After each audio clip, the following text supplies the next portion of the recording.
Oi, pessoal, tudo bem? Sejam bem-vindos a mais uma aula da nossa formação em psicanálise. Nós já passamos por diversos conceitos, já falamos sobre a fundamentação da psicanálise, onde a gente viu um pouquinho da história, do surgimento, dos primeiros nomes que atravessaram essa ciência que hoje a gente chama de psicanálise, né? Também falamos sobre o inconsciente, que é a grande revelação desse saber, né, que é o grande campo de atuação que a gente trabalha dentro da psicanálise, que é esse inconsciente. E a partir desse inconsciente surge essa aula de hoje, que é a metapsicologia apresentada por Freud, esse conceito que foi trazido pelo próprio pai da psicanálise, que é Sigmund Freud. Então, essa aula é uma aula extremamente importante. Não tem como entender a psicanálise, não tem como entender o que é análise propriamente dita sem entender a primeira e a segunda tópica. Eu não posso falar que são os principais conceitos, porque eu imagino que a técnica, né, a livre associação de ideias, é sim a base de tudo, foi como tudo começou, como a gente já viu, mas obviamente esses modelos topográficos, que é o nome que Freud deu, né, seu primeiro e segundo modelo topográfico, ele veio para dar uma base de estudo, uma base científica, uma base empírica, um campo de exploração para esse dito inconsciente que até então era totalmente desconhecido, como a gente viu, né? E que começou a ser desbravado a partir da histeria no final do século XIX, ali no início do século XX, como a gente viu nas aulas introdutórias. Tudo bem? Então hoje nós temos uma aula muito legal, muito divertida. Tentei fazer com que ela seja o mais didático, espero que vocês gostem e aproveitem o nosso conteúdo. Então tá aqui, né? Metapsicologia 1, porque nós vamos ter Metapsicologia 1 para poder falar da primeira tópica e do conceito de pulsão. É importante que a gente associe esses dois campos do saber dentro da psicanálise, porque um vai estar diretamente relacionado e associado ao outro, não tem como a gente fazer essa distinção, por isso que eu coloquei Metapsicologia 1, a primeira tópica, só que também terá a aula de pulsão, que será a nossa próxima aula, que também estará dentro desse conjunto que eu denominei Metapsicologia 1. E a Metapsicologia 2, a gente vai entrar na segunda tópica, onde a gente vai falar sobre o id, o ego e o superego. Mas, enfim, né, vamos por parte, vamos construindo esse conhecimento de forma bem gradativa, como a gente vem fazendo ao longo de toda essa formação. Olha o que eu coloquei de subtítulo aqui, que interessante, ó. A cartografia do aparelho psíquico segundo Freud. Por que eu coloquei esse termo, né? A cartografia. Deixa eu só ajustar o slide aqui para vocês poderem ver bem. Por quê? Porque até onde a gente estudou, que foram os fundamentos e a gente adentrou nessa ideia do inconsciente, é, o que existia ali até antes de 1900, né? Existiam algumas conjecturas, existiam algumas análises de sonhos, existiam alguns fenômenos que eram psicossomáticos, que eram de origem inconsciente, pulsional, mas não se sabia muito bem aonde isso ficava, como que operava, quais eram as forças que estavam fazendo com que aquilo se manifestasse.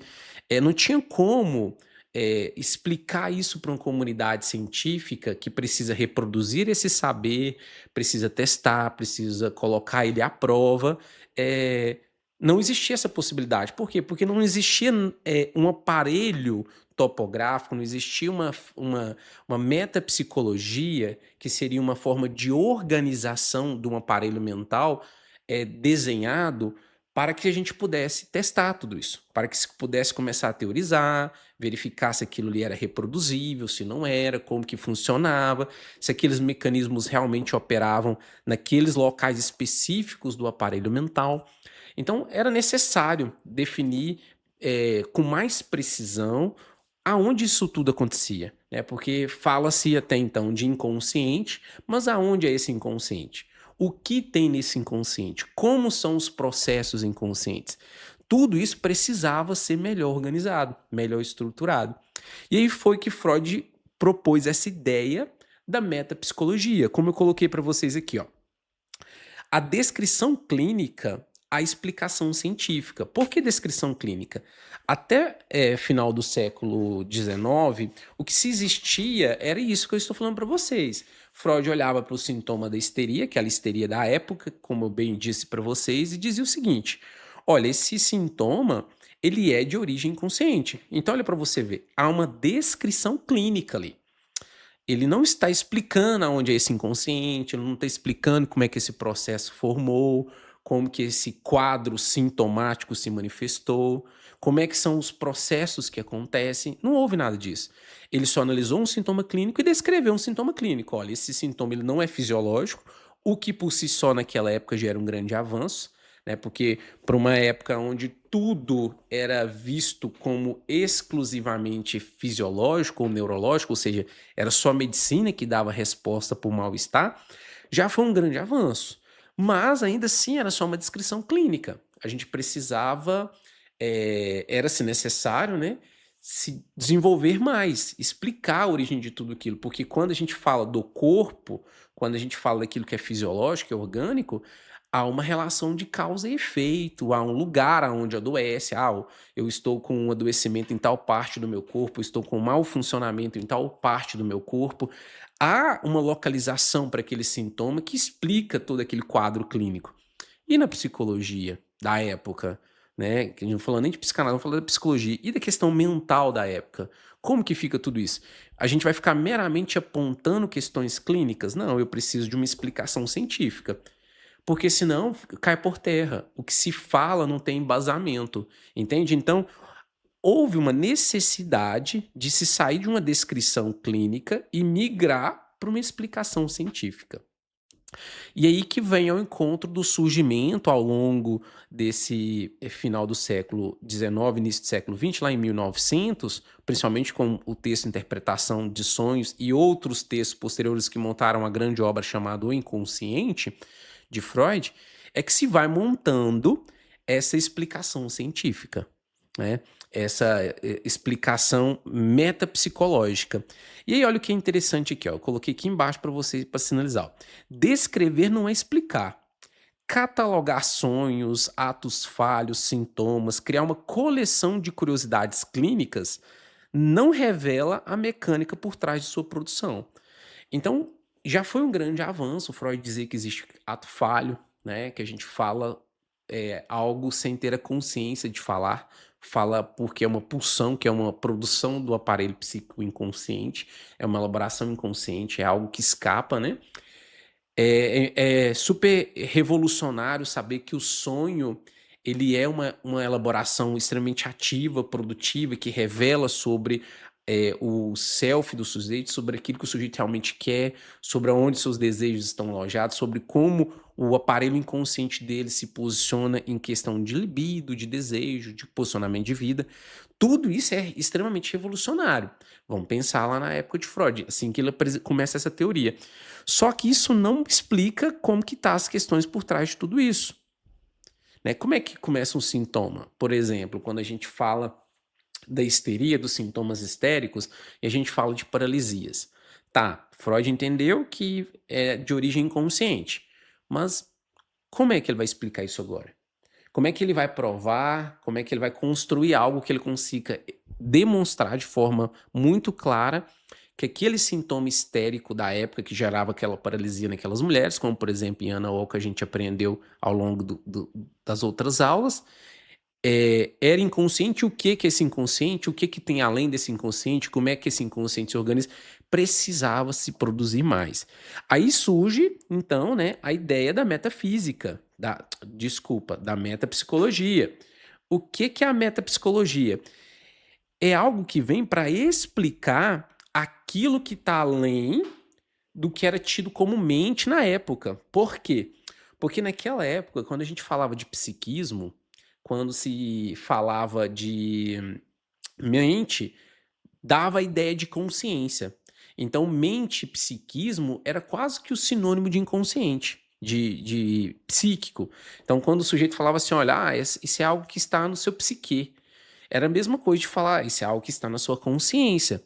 Mas Freud vai muito além de tudo isso. Ele está dizendo que existem processos inconscientes, né? Existe, ou além da consciência, ainda existe uma pré-consciência, e depois existe o inconsciente. Então, há algo além. E para que houvesse esse algo além do que era o conhecimento tido como psicológico da época, ele cunhou, né, ele trabalhou com esse tema chamado metapsicologia, que era a forma de se desenvolver ciência com teorias que podem ser testadas, algumas corroboradas, outras refutadas, né? Mas que diz respeito a processos mentais que estão além dessa consciência. Além daquilo que era chamado de psiquismo na época. A gente hoje não atribui psiquismo só a isso. Nenhuma linha teórica vai dizer que psiquismo é pura consciência. Todo mundo vai entender que há algo muito mais além, mas naquela época não. Psiquismo, né, mente, era sinônimo para consciência. Então, se falava de processos mentais, estava falando de psiquismo, estava falando de mente, era tudo a mesma coisa. Mas Freud vinha falar algo muito novo. E aí ele cunhou esse termo chamado metapsicologia. Aí eu coloquei aqui para vocês, ó. Para explicar como o psiquismo produz, Freud construiu um modelo de funcionamento, um conjunto de hipóteses de trabalho sobre engrenagens ocultas da mente. E aqui é importante sinalizar por que eu coloquei o termo hipóteses. Gente, porque eram hipóteses. Existem textos de Freud que foram publicados só depois que ele faleceu, porque ele mesmo refutou aquelas ideias antes de publicá-las, antes de deixar a público para todos nós termos acesso. Só foi a público depois que ele faleceu, que ele mesmo não publicou aquele conteúdo, porque ele mesmo refutou. Então a gente tem que ter em mente que Freud ele constrói esses aparelhos mentais topográficos, né, essa cartografia da mente, para que fosse possível testar suas hipóteses, testar aquilo que ele estava supondo, aquilo que ele acreditava que funcionava, aquilo que ele acreditava que era realmente a mente humana. Significa que ele estava sempre certo? Não. Várias e várias e várias vezes ele mesmo veio se refutar, ele mesmo veio atrás e disse: olha, não era bem assim, ou eu precisei ampliar um pouco mais alguns conceitos. Então a gente precisa entender isso aqui. Então a psicanálise, ela sempre tem essa fluidez, tá? De ser algo que é para a clínica, veio da clínica e é para a clínica. Por que veio da clínica? Eu não acabei de explicar para vocês que surgiu necessidade de explicar de uma forma mais eh, profunda as causas daqueles sintomas clínicos. Então, a psicanálise, ela veio de uma necessidade clínica. Só que todo esse aparelho topográfico que Freud construiu e que a gente vai discorrer ao longo da aula, que é essa metapsicologia, também é para a clínica. Por quê? Porque é um local que ele desenhou, é uma hipótese teórica que ele desenvolveu para que se constitua uma clínica de tratamento, uma linha de tratamento de saúde mental, chamada psicanálise. Então, o aparelho topográfico ele é uma hipótese teórica naquele momento, né? Mas para quê? Para se desenvolver uma clínica. Então, olha para você ver, é um saber que surge da clínica e que tem como objeto final a clínica ou atendimento. Ou seja, vamos pegar o caso de Ana O aqui que eu comecei a exemplificar, que eu já apresentei para vocês em aulas anteriores. Então, olha para você ver, o sintoma de Ana O, que é uma paralisia histérica, por exemplo, ele desenvolve a necessidade de se construir, por exemplo, uma explicação científica como hipótese freudiana, de consciência, pré-consciência e inconsciente. Para que Freud faz isso? Para testar as suas teorias dentro desse enquadre que ele monta, para que se desenvolva uma técnica clínica que vá atender esse paciente. Então, é uma clínica que desenvolve uma teoria que tem como objetivo retornar essa clínica, tá? Então, só isso aqui que é importante a gente entender. E para que seja uma metapsicologia, para que isso seja comprovável, é necessário que atenda alguns fenômenos. Eu coloquei aqui, ó. Ele só é plenamente compreendido e aceito, né, como ciência. Tem gente que utiliza o termo pseudociência de forma pejorativa, mas não é bem assim. Às vezes é um conhecimento que não pode ser comprovado por um processo de renderização randômico em laboratório, de você testar, como você testa uma medicação, como você testa várias outras experiências em laboratório que são reproduzíveis. A mente humana não é assim. Não é um campo que você coloca em exposição como o organismo, tá? Então, para esse tipo de fenômeno, que é uma metapsicologia, para que ele tenha essa validade, eu preciso que isso atenda, né, que seja explicado em três grandes estruturas, para que seja essa metapsicologia. Que três grandes estruturas? Que três grandes respostas que eu preciso dar? Aonde esse fenômeno acontece, então, que é o onde, qual forças operam sobre esse local, esse lugar do onde que a gente acabou de colocar, e quanto. O que é o quanto, né? É o investimento, né? Então, olha para você ver, é o local, o que acontece nesse local e em que intensidade acontece algo nesse local. Então, eu preciso explicar isso. Vamos deixar mais claro para vocês. A gente não está falando de fenômenos psicológicos. Quando eu digo que uma pessoa está, por exemplo, com um sintoma psicossomático, vamos pensar na ansiedade. Não na ansiedade natural, na ansiedade como um mecanismo de defesa que todo mundo tem, que é necessário para você viver sua vida, é necessário que você tenha medo de colocar a mão na grade onde está escrito cuidado, cachorro bravo. Isso te gera ansiedade, você não vai chegar próximo, não vai tentar, não vai colocar sua mão. É necessário isso, é um mecanismo de defesa. Não estou falando disso. Estou falando de ansiedade sintomática, que é aquela ansiedade que te incapacita, que te limita, que te bloqueia, que te diminui como ser e como essência. Seria essa ansiedade que eu estou dizendo. Aquela que não te deixa trabalhar, porque você acha que vai dar tudo errado, esse tipo de ansiedade, né? Ó, vamos pensar no onde, né? Ó, vamos começar no primeiro tópico, onde. Olha o que eu coloquei na descrição aqui, ó. Situa o fenômeno. Em qual local da mente, segundo a teoria de Freud, está esse fenômeno? Se eu estou falando de uma ansiedade que não é fisiológica, né? Estou falando de uma ansiedade com origens psíquicas, mas aonde é isso? Porque o psiquismo pode ser um monte de coisa, pode ser vago. Não tem como, eu preciso deixar mais claro aonde que está acontecendo isso. Em que local desse aparelho mental feito por Freud esse fenômeno acontece?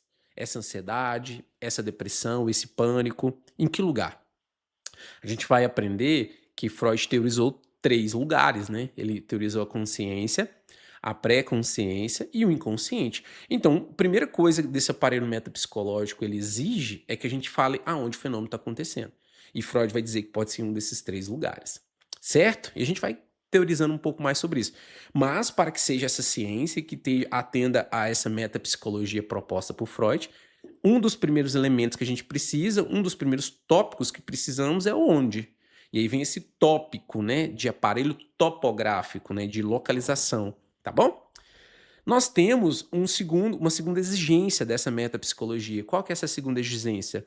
Que é o que acontece lá, tá? Então vamos partir do pressuposto que o exemplo que eu dei aqui, que é uma ansiedade sintomática, a origem dela é lá no inconsciente. Ok, mas o que aconteceu com essa ansiedade nesse inconsciente para que vire um sintoma? Que força que operou sobre ela? O que está acontecendo? Qual que é o jogo dinâmico que aconteceu nesse inconsciente? Qual que é o processo que aconteceu nesse inconsciente que fez com que essa ansiedade virasse um sintoma? Qual que é o processo que aconteceu nesse inconsciente para que o medo virasse um pânico? É isso que é esse dinamismo, que a gente vai entender que é os conflitos, né? A gente já disse para vocês que sempre há esse jogo do conteúdo recalcado, que existe uma força de um mecanismo de repressão que mantém um conteúdo recalcado, mas esse conteúdo ele está sempre tensionando e pressionando para sair. Então, olha para você ver, existe algo dinâmico que está acontecendo ali, é esse cabo de guerra, esse puxa de cá, puxa de lá, faz com que surja esse sintoma, faz com que esse medo vire um sintoma. É sobre isso que esse segundo campo está dizendo. O que está acontecendo ali? Então, ó, primeiro, onde? Segundo, no dinâmico, né? O que está acontecendo? Qual que é a dinâmica desse local? Você falou que ela é um inconsciente, beleza, mas essa salinha aí chamada inconsciente, qual que é a dinâmica de funcionamento dela? O que está acontecendo aí? O que está pegando lá dentro? Que está gerando esse adoecimento? Essa é a segunda resposta que tem que se dar. E a terceira e última, mas não menos importante, é o que tem de tão forte lá, que é o quanto de quantidade, Por que o quanto de quantidade aqui? Porque tudo na vida existe um que a gente chama de investimento, não é? Para que haja uma fobia, para que haja uma ansiedade patológica, um medo patológico, eu tenho que investir energia para manter aquele medo. Como que essa energia está sendo revestida? Qual que é a intensidade dessa energia? Por que está sendo depositada energia em algo que faz mal para o sujeito? Isso aí é o terceiro elemento, que é o elemento econômico. Então, olha para você ver. Freud, ele constrói tudo que a gente vai estudar aqui hoje, que é a primeira tópica, para que o conhecimento da psicanálise, a teoria que ele estava desenvolvendo, se enquadre nessa metapsicologia. Se enquadre nesse conjunto de exigências científicas que responde o onde, o que está acontecendo lá dentro e que energia que opera sobre isso. Porque sempre vai ser assim. O ser humano ele sempre vai ter uma causa, um local. O que causou isso? Tá, é um mal-estar em uma parte do corpo específica. Beleza. O que está acontecendo nessa parte do corpo? E outra, qual a força, o que está nutrindo para que esse sintoma nessa parte do corpo continue? Uma infecção, por exemplo. Por que essa infecção não sai daí? É uma bactéria? Eu tenho que tomar um antibiótico? Então, qual a força desse antibiótico? Como é que a gente combate ela? Tá vendo que existe sempre isso no conhecimento acadêmico, científico, empírico? Sempre tenho que perguntar o onde, né? E onde, o quanto, a força e a dinâmica, o que está acontecendo, qual que é o processo que acontece para poder surgir esse fenômeno chamado adoecimento psicoemocional, psicossomático, ou pelo menos sintoma psicológico, tá bom? Isso é o que essa estrutura construída por Freud responde. Sempre que uma pessoa pergunta a Freud sobre o que a psicanálise acha disso, daquilo outro, ele vai ter que passar por essas três estruturas. Ele vai ter que explicar onde está, onde que começa essa demanda, esse sintoma, o que aconteceu para esse sintoma surgir, tá? E quais as forças que operam sobre ele, tá? Então, esse é o jogo. Esse é o jogo de um fenômeno psicológico. Sem esse jogo, eu não posso falar que o sujeito ele está passando por um fenômeno psicológico. Eu estou fazendo conjecturas vazias. E eu não posso fazer conjecturas vazias. Essas coisas elas precisam estar amarradas, porque esses três elementos, eles correspondem ao fenômeno psicológico. Seja ele qual for que a gente está listando aqui. Ok? Tranquilo? Vamos seguir. Ó, aqui só um resumo do que eu acabei de falar para vocês, né? Que existia lá no final do século XIX, né? Como eu falei para vocês, ó, existia aquela ideia de algo ser tudo de origem fisiológica. Então, Freud ele tentava explicar, ele tentou fazer isso durante o tempo, de explicar os sintomas psicossomáticos, como por exemplo a histeria de Ana O, como causas orgânicas, né? Mas ele teve que abandonar isso e desenvolver e caminhar no desenvolvimento da teoria dele. E dentro dos principais sonhos que sustenta toda essa fala que a gente vai ter na aula de hoje, é o texto, né, os livros que ele escreveu sobre a interpretação dos sonhos, que vem falar sobre esse inconsciente, sobre esse modelo topográfico e apresentar para a gente como é que essa organização, segundo ele, essa cartografia da mente humana, segundo Freud, tá? E, obviamente, a gente já falou por que Freud abandonou essa questão fisiológica, obviamente porque ela não explicava a origem dos sintomas. Ela não conseguia explicar isso aqui, né? Ela simplesmente falhou com isso aqui, ó. Se você olhasse os sintomas histéricos de Ana O, você falava assim, aonde que tá acontecendo esses sintomas? Aí a pessoa podia dizer assim, ela é no corpo, porque ela tá com paralisia. Mas quando você colocava ela em estado de transe, ela movia os braços, ela recuperava os movimentos. Então o local não era no corpo.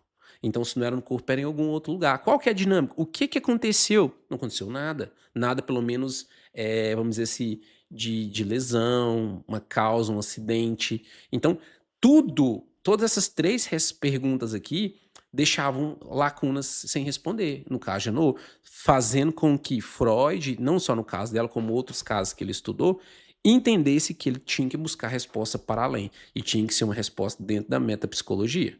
Caso ele não ficasse ele não buscasse a resposta na metapsicologia, ele ia ficar nessa redundância da medicina de não conseguir obter resposta para aquelas questões que eram psicossomáticas, tá bom? Então aí, com isso, Freud ele trabalha, tá, com essa interpretação de sonhos e vai desenvolvendo toda a teoria dele ao longo dos próximos 15 anos para estruturar de uma forma bem sólida o que a gente vai aprender nessa aula. Então não é coisa que ele simplesmente virou a chave e construiu do zero. Como eu disse para vocês no início da aula, foram hipóteses que ele foi formulando, foi testando, foi verificando, algumas ele mesmo foi refutando, alguns trabalhos ele nem publicou, como eu expliquei para vocês, e lá em 1915, aí sim ele consegue chegar numa espécie de consenso. Significa que é imutável? Não, mas já tinha uma base sólida para dizer, não, esse é o aparelho topográfico. É assim que a gente cria uma cartografia da mente humana segundo a psicanálise. Tudo bem? É só para vocês entenderem de uma forma geral como é que era a visão dele. Tomou o café do mineiro aqui, né? Aqui nós temos o slide que a gente mais vai revisitar aqui ao longo da aula. Eu retornarei aqui várias e várias e várias vezes, porque não tem como não usar o exemplo da metáfora do iceberg para explicar esse aparelho topográfico.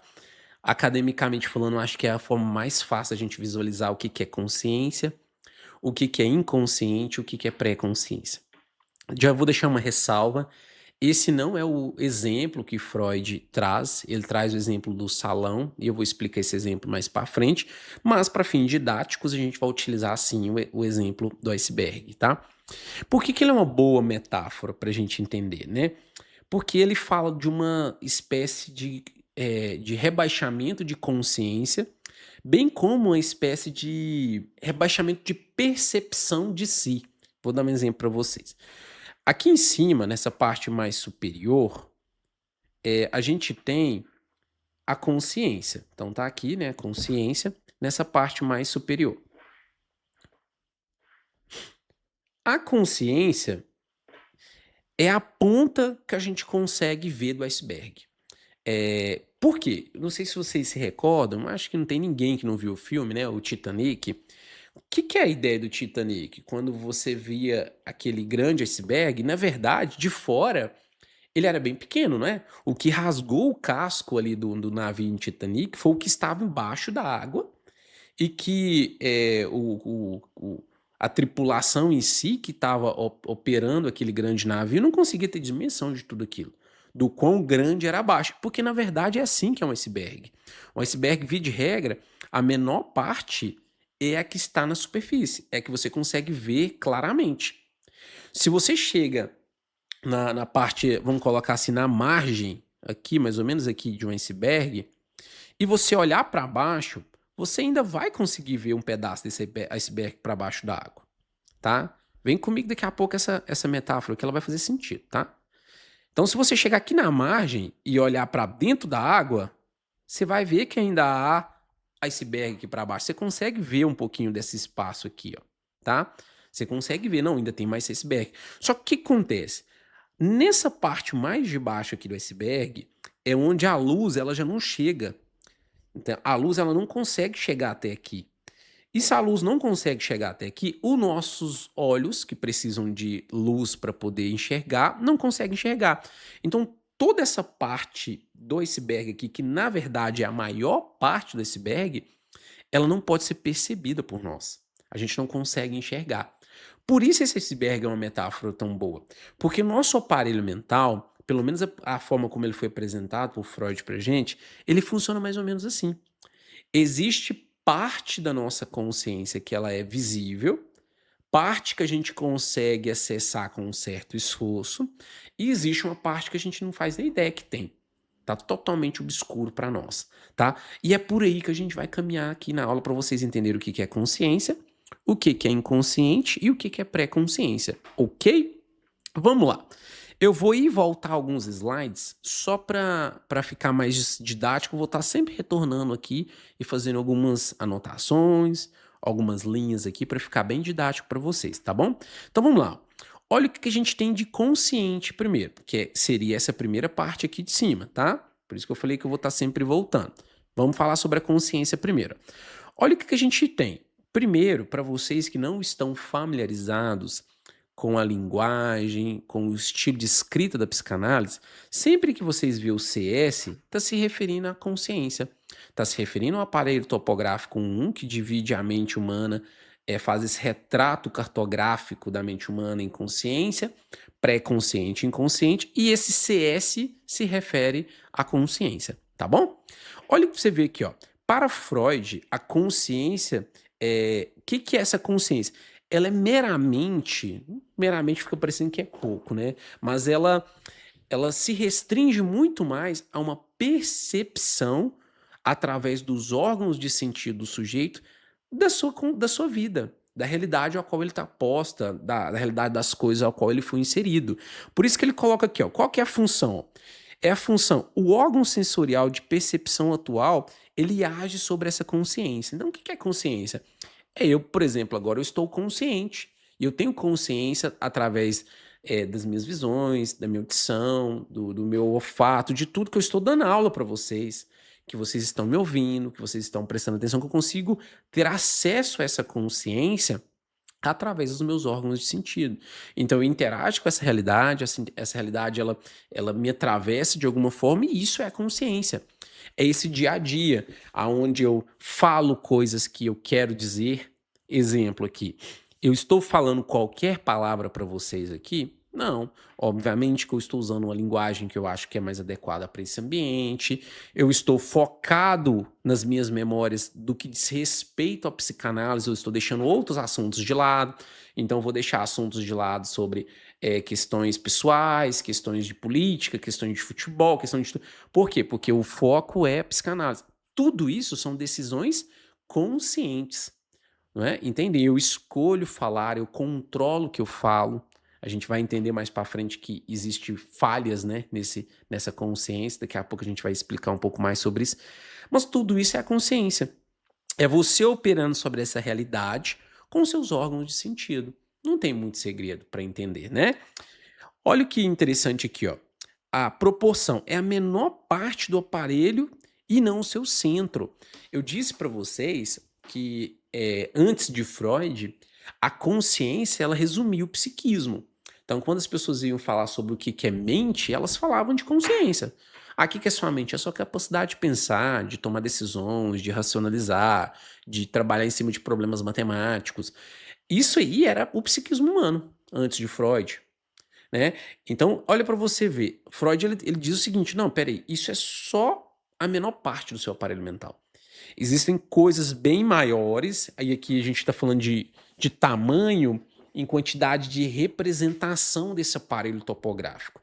Eu não estou falando de células, de neurônios e de sinapses. Por quê? Porque nós não estamos falando de neurociência, não estamos falando de anatomia, fisiologia, nós estamos falando de um modelo hipotético desenhado por Freud para explicar ou tentar explicar fenômenos psicológicos, tá? Então eu preciso que a gente se entenda essa distinção.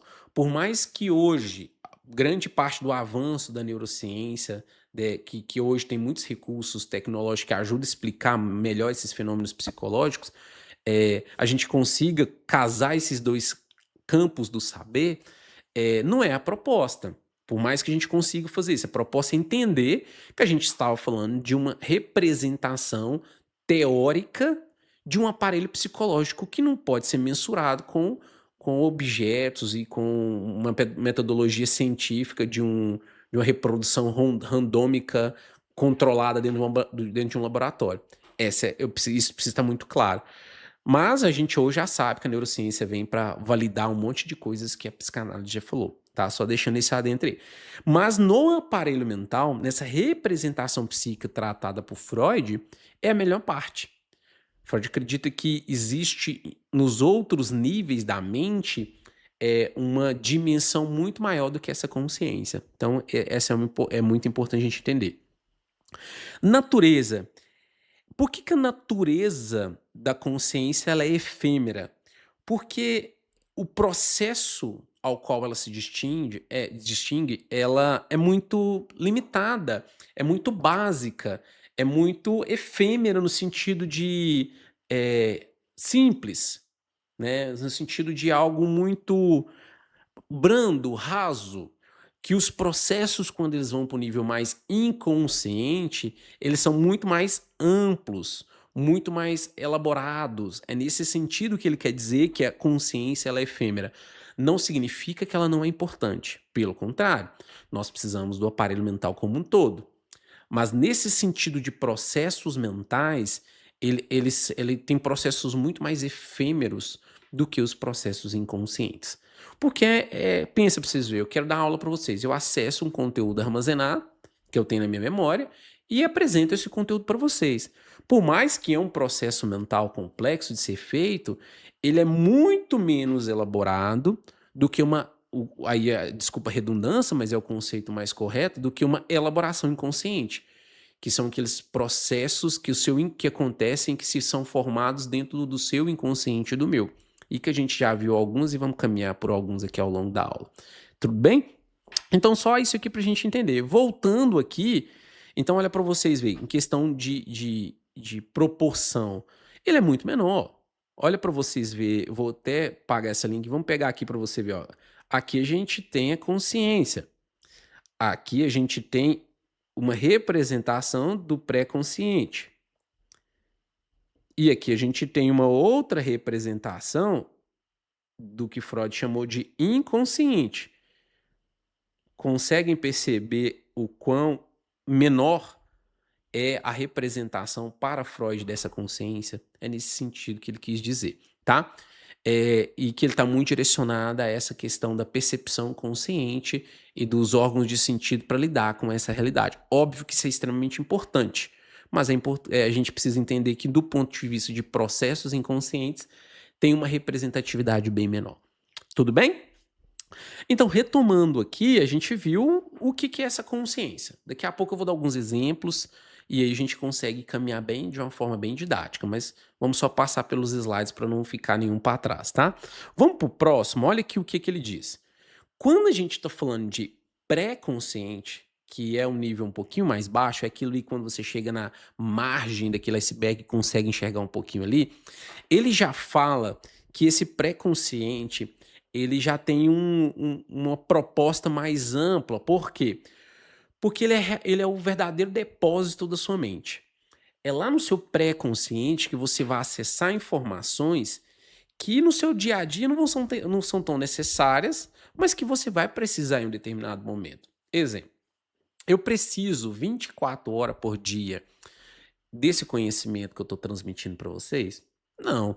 Eu preciso de conhecimentos muito mais importantes. Eu preciso de conhecimento sobre como me alimentar, como me hidratar, como cuidar da minha bebê, como dirigir. Tem conhecimentos que eu preciso deles, meu nome, minha idade. Tem conhecimentos que eu preciso deles muito mais acessíveis 24 horas por dia. E outros conhecimentos eu posso deixar armazenado na minha mente e com um certo esforço eu vou me recordar.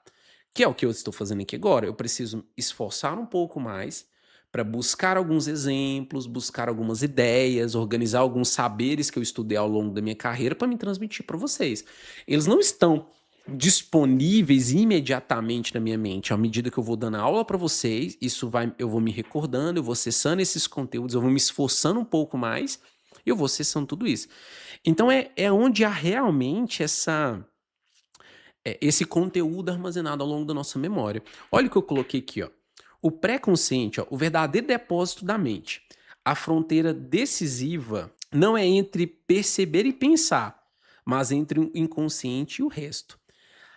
O que eu deixei claro aqui nesse bloco? Para você entender que, apesar de eu ter essa capacidade de me recordar, de pensar e tomar decisões, então eu quero decidir algo aqui.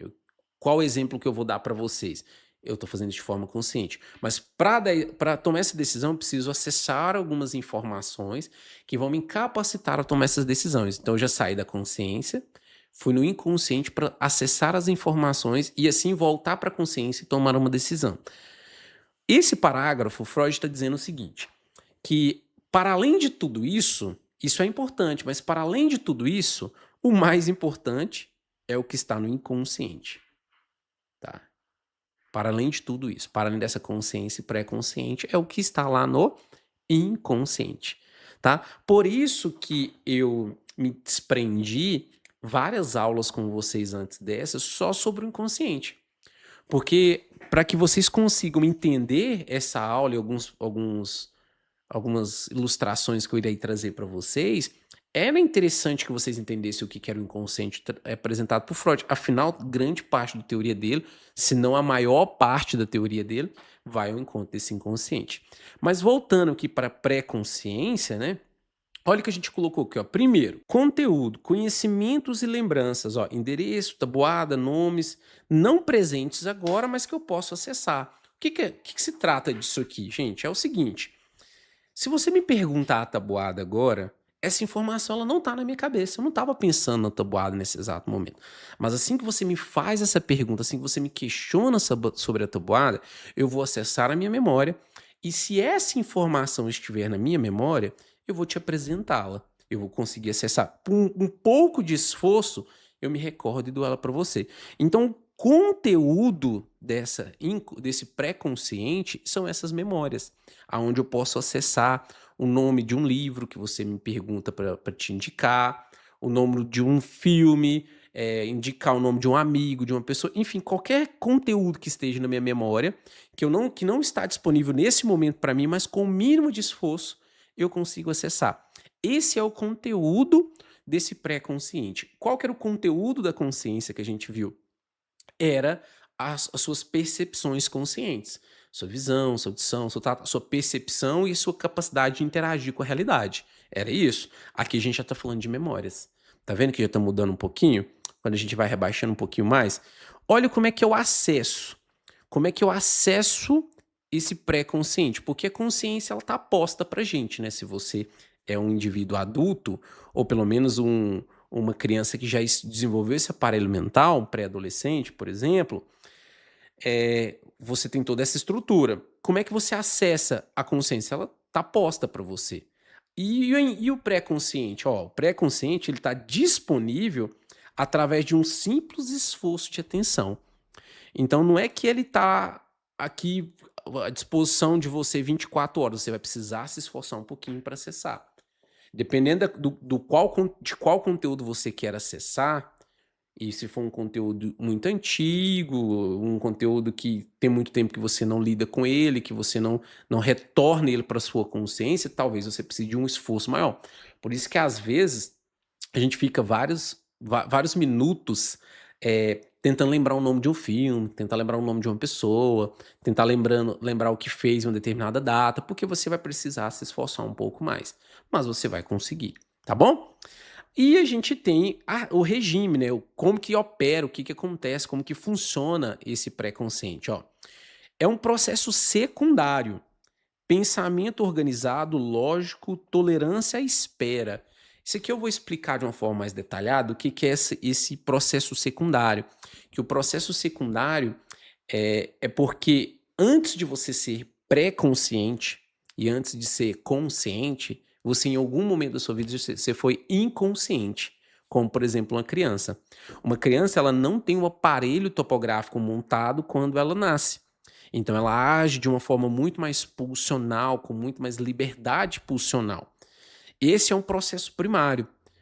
Quando ela cresce e entende que precisa guardar, que tem que desenvolver capacidade de tolerância, tem que aprender a ouvir um não, todos esses elementos, ela já está desenvolvendo uma pré-consciência que é um estágio posterior.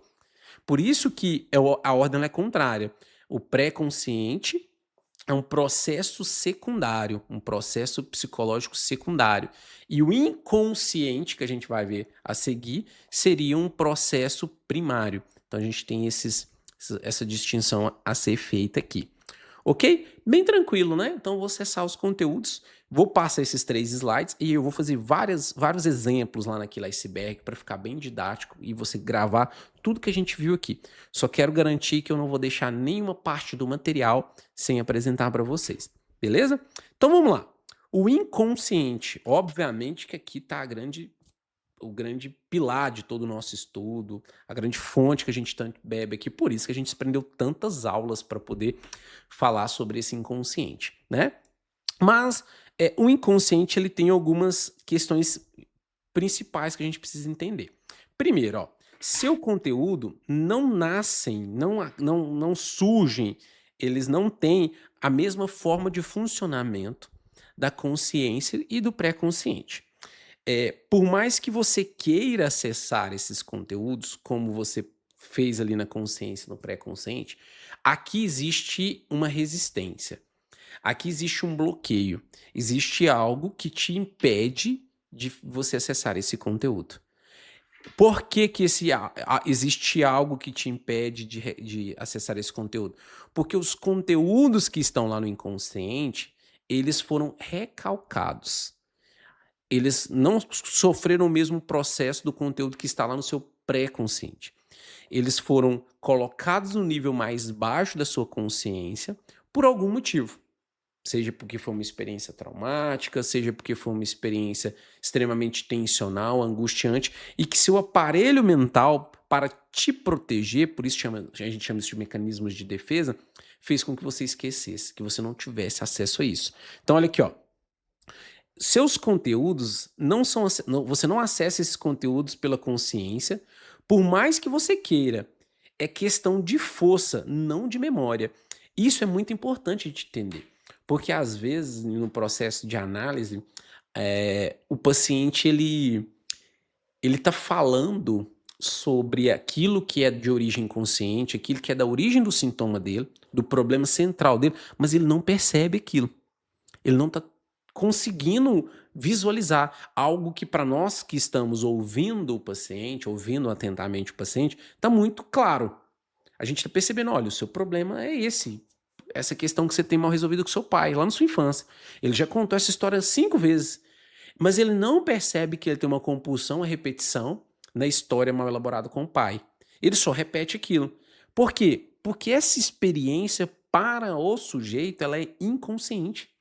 Ele não consegue perceber esse conteúdo porque o próprio inconsciente dele impede que isso aconteça, através dos mecanismos de defesa, como a gente viu ao longo das últimas aulas. Então isso é muito importante que a gente entenda. Não é como é na consciência e como é na pré-consciência, como eu falei para vocês. Aqui existe meios desse conteúdo retornar, né, de você acessar esse conteúdo, mas não diretamente pela consciência. Sempre de uma forma indireta, que o conteúdo recalcado ele retorna, né? Que é o retorno do recalcado. Sempre de uma forma indireta. Jamais direta, a gente vai ver isso aqui ao longo da aula. Ok? Ó, regime e atividade. Ó. Processo primário. Sem negação, sem tempo, sem contradição. Primazia da realidade psíquica. Busca incessante por descarga e energia. Todos esses termos bem técnicos aqui a gente já viu, mas só para que vocês fiquem com isso bem fresco, como que funciona as regras do jogo dentro do inconsciente, né? Primeiro é um processo primário. O pré-consciente era secundário, o inconsciente é primário. Por quê? Porque antes de você ser um ser extremamente consciente, racional, moral, religioso e que tem todos os seus valores, antes de você ser todo esse sujeito, você era uma criança que vivia pelos seus impulsos. Você sentia fome, você simplesmente chorava e queria que te alimentasse, independente do que significava alimentar, independente se os seus pais estavam cansados sem dormir a noite toda, você só queria ser alimentado. Por quê? Porque você era um sujeito inconsciente, você era pulsional, existia aqui, olha, uma descarga de energia que é incessante, ela é o tempo todo. Então aqui, ó, busca incessante por essa descarga de energia, isso é o inconsciente. Uma criança, ela é assim. Você adulto é assim? É, mas aonde você é aí? Aí o onde de novo, né? Onde? No seu inconsciente. Só que você tem um aparelho mental que te impede que esse conteúdo inconsciente acenda a sua consciência e faça com que você seja uma criança que queira tudo a todo momento, que queira tudo de qualquer jeito, imprudente, negligente, irracional, e te impede de fazer isso, se o seu aparelho psíquico for minimamente saudável. Por quê? Porque isso te prejudicaria. Isso prejudicaria suas relações, prejudicaria seu convívio social, prejudicaria o convívio com o outro, tá? Então, mas o inconsciente ele é desse jeito. Lá dentro do inconsciente é assim. E é assim numa criança e depois de adulto, se a gente pudesse visualizar esse inconsciente, ele seria dessa forma. Sem negação, sem tempo, sem contradição. Eu já disse isso para vocês. Não existe certo e errado no inconsciente. Existe alívio de tensão. O seu inconsciente ele opera pelo princípio do prazer. Ele quer produzir prazer, ele quer que você sinta prazer e ele quer aliviar a tensão. Então, aliviar a tensão e produzir prazer. Princípio do prazer. Prazer menos tensão. É isso que o seu aparelho quer. Então, ele não tem certo e errado. Não existe bom ou ruim. Não existe virtude ou pecado. Isso é da consciência. Isso é do princípio da realidade, da moralidade. Não do princípio do prazer. O princípio do prazer é: não existe negação, não tem tempo. Então, eu vou esperar. Não existe esperar no princípio do prazer. Não existe amanhã, não existe ontem. Existe a pulsão, existe aquilo que pulsa e ponto. Então, é importante que a gente entenda todo esse jogo. Tá? Esse jogo é extremamente importante. Contradição. Não existe contradição no inconsciente. Estou passando rapidamente isso aqui, por mais complexo que seja que todos esses conceitos, porque a gente já viu isso. Né? A gente já discorreu um pouquinho sobre isso aqui. Mas não existe contradição no inconsciente. Então, no inconsciente, você pode amar e odiar uma pessoa. Você pode amar e odiar um objeto. Entendeu? Você pode sentir prazer e dor pelo mesmo objeto. Pelo mesmo fenômeno. Então não há contradição no inconsciente. Não há simplesmente pulsão. Há esse movimento que tende a buscar incessantemente a descarga de energia. Ok? Essa é a questão. Como que é o acesso, né? Ele é bloqueado ativamente. E quando eu falo bloqueado ativamente, eu tinha dado um exemplo na outra sala, o seguinte: não é uma porta que você fechou e ponto. Não, é uma porta que está fechada e que tem um segurança do lado de dentro empurrando ela assim, falando assim: ó, ninguém que vai entrar. Tá forçando ela. Às vezes você que tá de fora tá tentando encontrar uma frestinha para entrar. Escapa alguma coisinha, entra, mas o guardião tá ali sempre tentando manter aquela porta fechada. Por quê? Porque isso é a resistência. Isso é a necessidade que o seu aparelho mental tem de manter esse conteúdo que está aqui dentro guardado. Essa ilustração que ela é bem interessante porque ela mostra pra gente que o conteúdo aqui ele é, vamos dizer assim, ele é pulsional, caótico, né? Não caótico no sentido de desorganizado, porque na verdade as elaborações inconscientes elas têm um nível de organização e complexidade muito grande, né? Mas é misturado, tá vendo? Então tentam de todas as formas subir naquele iceberg aqui, mas não consegue. Por que que não consegue? Porque existe uma barreira, né? A barreira que vai impedir esse conteúdo de chegar até a consciência. Tranquilo? Com isso a gente viu consciência, pré-consciência e inconsciente. Agora vamos ver alguns exemplos práticos aqui, tá? Uns exemplos bem simplista, não vou me aprofundar em nada para não fazer com que seja desnecessariamente complexo essa aula. A ideia é que seja didático, tá? Agora que a gente já discorreu um pouquinho sobre cada um deles, você já consegue lidar com isso. Vamos começar pensando sobre a ideia da memória, tá? Para vocês entenderem esse aparelho mental. Essa aula de hoje, que vocês estão assistindo nesse exato momento, essa aula ela está disponível para você agora. Você está consciente. Se eu te perguntar essa aula daqui meia hora, 40 minutos, você vai lembrar dela. Por quê? Porque essa aula ela tá aqui, ó. Ela tá borbulhando aqui dentro, certo? Ela tá fresquinha aqui para você acessar. Porém, se eu te perguntar sobre essa aula, daqui, vamos pensar, 15 dias.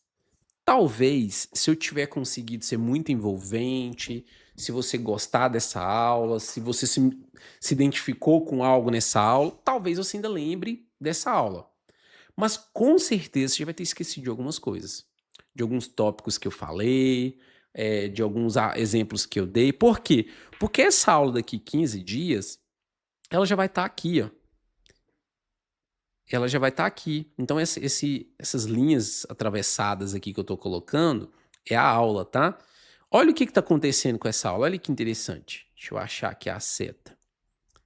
Aqui, ó. Essa aula, ela tá fazendo esse movimento. Ela tá saindo do nível mais consciente e com o passar do tempo, ela tá ficando para o nível mais inconsciente.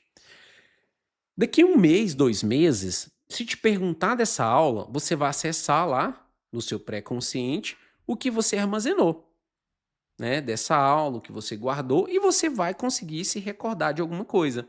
Talvez não toda, mas aqueles conceitos mais importantes, aquilo que ficou de nível mais consciente, você realmente vai conseguir se lembrar. Alguma parte dessa aula, alguma parte desse conteúdo que foi dado aqui hoje, e ao longo do tempo, tá? Ele pode ser colocado no nível mais baixo ainda da sua mente, chamado de inconsciente.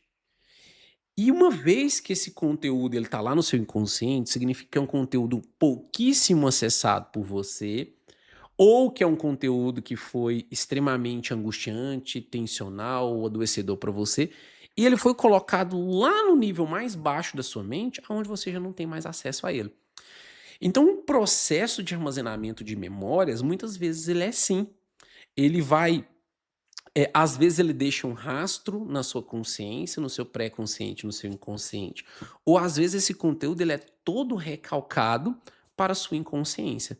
Por isso que você não se lembra, por exemplo, do seu aniversário de 3 anos de idade. A neurociência fala que hoje, né, a gente já consegue ter algumas provas disso, né? Que a nossa capacidade de memorizar, ela é absurda. Então não se acredita que nosso cérebro seja incapaz de armazenar todas as experiências da nossa vida. Não estou falando que vai ser literal, mas de alguma forma, o nosso cérebro, a gente não consegue utilizar toda a capacidade das nossas sinapses nervosas, dos nossos engramas neuronais, que enche esse HD mental. Então, teoricamente, a gente armazena tudo, de alguma forma. Por mais que seja deformado, por mais que há uma nova roupagem que todo esse conteúdo possa ser dado, mas ele ainda está disponível para você, tá? Então olha que interessante, mas ele está disponível aonde? Porque eu não lembro. Ele está lá no seu inconsciente. Porque é uma informação que você não acessa. É uma informação que talvez não tenha tanta relevância para você. Ou pelo menos não tenha relevância no nível inconsciente. Então, olha de forma bem didática. Você tem 5 anos de idade. Seu aniversário está aqui. Com 7 anos de idade, talvez esse aniversário de 5 já não está tão consciente para você. Talvez esse aniversário de 5 agora já esteja aqui. Você está com 7. Quando você tiver com 15 anos, talvez você já nem se lembre mais desse aniversário. Tá vendo como funciona? E aí você vai guardando. Agora faz sentido por que Freud ele entende que o aparelho mental e esse local, esse onde, né, é, é chamado inconsciente, é o maior espaço desse modelo cartográfico, dessa topografia apresentada por Freud, seja tão grande, seja o maior. Por quê? Porque, afinal, tudo que você viveu, se não está disponível na sua consciência, se não está disponível no seu pré-consciente, está disponível na sua inconsciência. Talvez nesse momento fique a seguinte pergunta: David, então o conteúdo do inconsciente é só esse conteúdo dessas memórias que não estão armazenadas no pré-consciente, que são memórias vividas há muitos anos, que eu não me recordo mais, nem com muito esforço? Não necessariamente.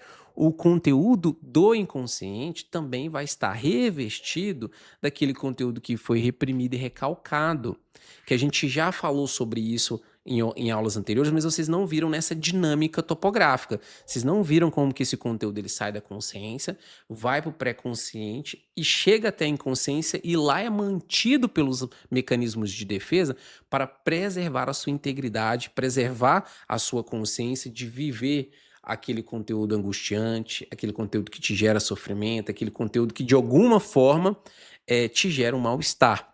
E por isso o seu mecanismo de defesa ele te priva desse conteúdo, ele impede que você o acesse.